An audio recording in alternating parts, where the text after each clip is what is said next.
Il segretario generale nazionale del sindacato MP Polizia interviene sull'azione investigativa condotta dalla squadra mobile di Agrigento,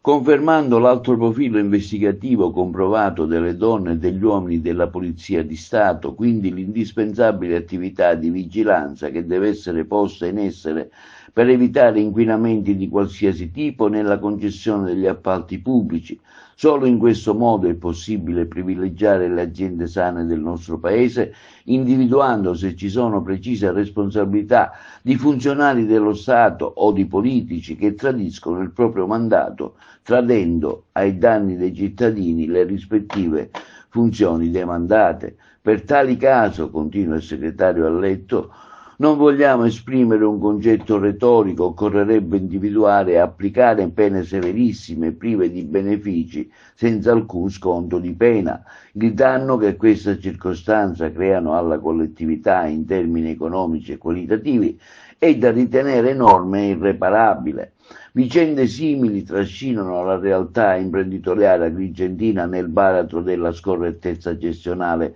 degli appalti pubblici, nel corso dei quali le imprese sane, che sono la maggioranza, ne subiscono le conseguenze. Le attività imprenditoriali danno lavoro e imprimono un salto di qualità per tutto il contesto lavorativo della città e in generale all'economia del paese e devono essere premiate.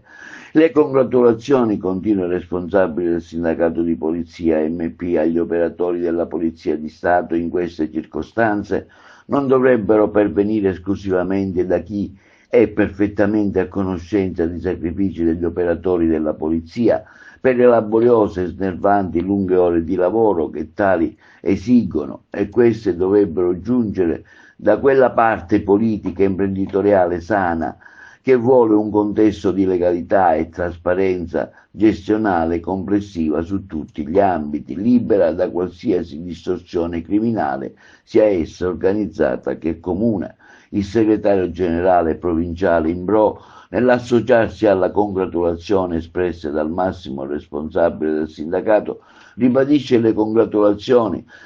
al dirigente della squadra mobile Vincenzo Perta, ai colleghi della squadra mobile e alla magistratura agrigentina, segno che lo Stato c'è e funziona, auspicando che il nostro capo della polizia ponga maggiore attenzione alla necessità impellenti di personale di cui ha bisogno la questura di Agrigento e i nostri avamposti.